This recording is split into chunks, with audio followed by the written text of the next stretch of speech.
So fellas, welcome back to my channel. For the new subscribers, thank you for subscribing. For the old subscribers, thank you for clicking on this video.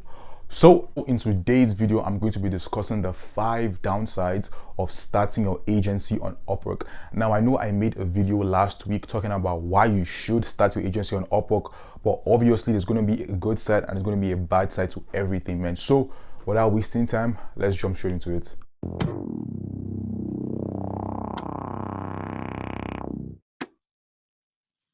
Now, the first downside to starting your agency on Upwork is, Upwork is going to take their own cut. Now, what I mean by this is, whenever you take a payment through Upwork, what Upwork is going to do is, because you're using their own platform, they will take their own cut away from you. Now, what they take is usually around 20%, which is still a huge chunk, in the long run, but still, it's still worth it to me personally. I don't know for you guys, but to me, it's still worth it. Again, as I've said, Upwork is centralized. You can pretty much do everything on Upwork. So taking 20% of, whatever you're earning, it's still okay. You know what I mean? You're still earning more than them, but still okay, man. But the thing about this is you can't really say anything, right? Because in order for you to still grow your account on Upwork, you have to take payments through Upwork, right? And there's literally no way going around this. So if you want to grow your account to, let's say, over 1K, earned, then you have to take payments through Upwork. And if you do take payments through Upwork, you won't be getting the full amount. You know what I mean? So let's say, for example, you land a social media management client, right? For, let's say, $500, and you want to take the payment through Upwork. So Upwork will take 20%. So 20% of 500 is $100, man. So let's say, for example, like if you were to collect payments through Upwork, Upwork would collect $100 because $100 is going to be 20% of 500, right? So Upwork will collect $200. That's the first thing, right? Now, when you're going to withdraw that money, obviously there's going to be a withdrawal fee, right? So after that, you still have to pay your freelancer, man. So let's say usually you pay your freelancer, let's say $200. Let's just say $200, right? Normally you're meant to be profiting, $300 since you're just paying your freelancer $200 if you collected the payment outside of Upwork. But because you are collecting the payment through Upwork, you might earn $200, literally $200, because again, as I've said, $200 is for your freelancer, $100 is going to go through Upwork, and then you're left with $200. Honestly, if I was to be real with you, you're probably going to get like 199 or like 198 because you're still going to have like withdrawal fees and things like that.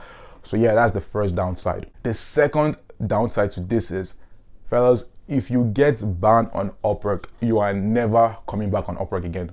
Literally never, man. There's literally no chance. There's no second chance when you get banned on Upwork. I don't know why, but I'm going to make a video maybe probably like next week on how you can avoid getting banned. So stay tuned for that, man. But the thing about Upwork is, you can get banned in so many ways, man. I actually had a friend that tried to pay himself, right? And Upwork caught on that, and they literally banned his account. So he cannot even use any Upwork account anymore again, right? So unless maybe he uses his brother's account, or maybe he uses his brother's name or something, then that's how you can use Upwork. But let's say, for example, I do get banned on Upwork, I am never going to use my name again on Upwork because Upwork is going to pick up on it. And in order for you to get verified on Upwork, you still have to show your name, your like an ID or something. And once Upwork recognizes that, oh, this guy has been on Upwork before, they're still going to ban your account regardless, man. So that's the thing. Please, guys, never get banned on Upwork, man, because that's the worst mistake you can do for your agency. The third downside to starting your agency on Upwork is, in order for you to land clients, you have to spend money on Upwork.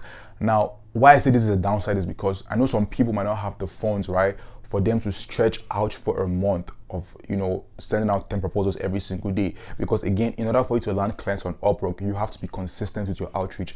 And in order for you to be consistent with your outreach, you have to be sending out proposals every single day. You have to spend money every single day, man. Just imagine if you spent, let's just imagine if I was to spend, $13 every single day for the next 1 month or for the next 2 weeks, right? And I don't get any replies, or I don't even get any, clients. Obviously, I'm going to feel discouraged, like, damn, like I've spent all this money and I'm still not seeing returns. Obviously, you want to kind of like see returns, right? Or see at least a reply to kind of get you going. But again, as I've said, man, like you have to still spend money on Upwork. You have to be consistent, because trust me, guys, if you're consistent with Upwork, you will land clients, man. But don't worry, guys, there is a solution to this. If you guys have not watched my video yet, I think that video is like the highest views I've gotten, man. So I think the video was about how to send, Upwork proposals for free. So if you haven't watched it, please watch it right now. I'm going to leave a link probably on top somewhere, but still watch it, man. You know what I mean? It's really, really helpful. So the fourth downside to starting your agency on Upwork is, fellas, you can encounter petty people on Upwork, man. So let me actually give you a story of what actually happened to me personally, right? So basically, what I was applying to jobs on Upwork, right? And I saw this job on Upwork. Basically, the guy wanted social media management, right? And on the job, it said expert service needed. So what that means is that person is willing to pay higher for the best freelancer he can get, right? So I saw the job post and I was like, definitely, I'm going to apply to this job, right? I applied to the job. The person replies instantly, like, oh, let's get you going. I mean, he asked me a few questions and I replied back and everything. And he was like, oh, let's hop on a call. And I was like, cool, let's hop on a call. So I hop on the sales call with him that same day, literally that same day, man, right?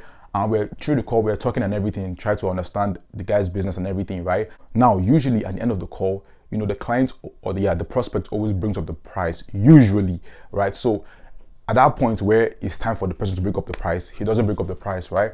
And in my head, I was like, damn, like, what does the guy want to bring up the price? You know what I mean? And I've heard from salespeople that whenever the salesperson brings up the price, then that person's already lost already, right? So I had that kind of ego battle where it's like, oh, let me wait and see if this guy is going to bring up the price yet, right? So he did not. So I was like, okay, let me bring up the price by myself. So I can't really remember how exactly I kind of asked him about the price, boy.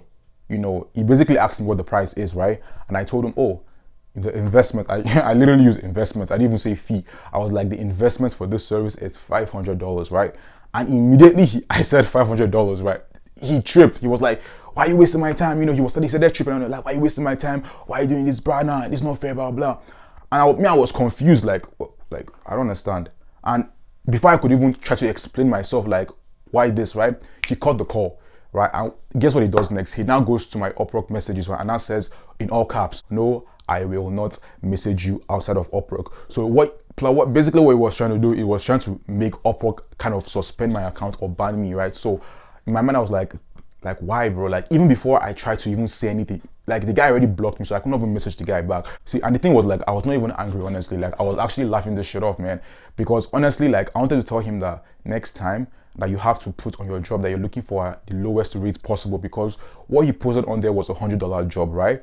But what misled me was that he put on expert, so he was willing to pay higher for this service, right? And that's what I thought, and that's why I applied to that job. So I was planning on telling him, next time put on your job posting you're looking for an entry-level job. But obviously he blocked me, right? So he tried to kind of block me so that, Upwork could kind of do something. But obviously, God is on my side and nothing happened, and I'm grateful for that, man. The last and final downside to starting your agency on Upwork is it's harder for you to land more clients on Upwork if your job success score is very, very low.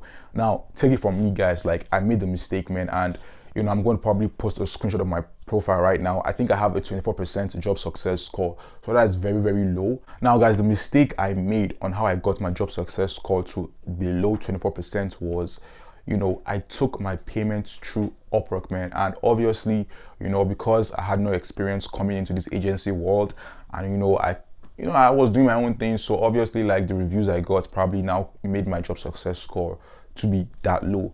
But guys, the advice you can take from this is, if you're going to take payments through Upwork, make sure that you're 100% sure. Literally, you're 100% sure, not 99.9. No, you are 100% sure that you can, fulfill this person's service that he's looking for. Right now, I kind of understand why that happened, right?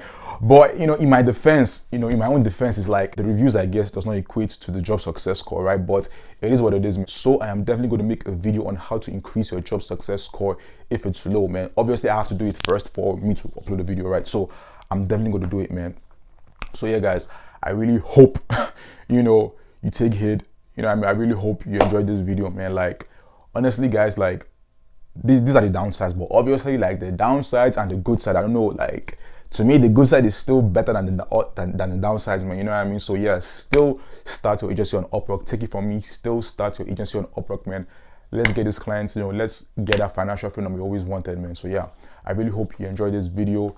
If you took anything from it, please leave a like. Also, don't forget to subscribe to my channel. Thank you guys for watching. It's Confidence signing out. Peace.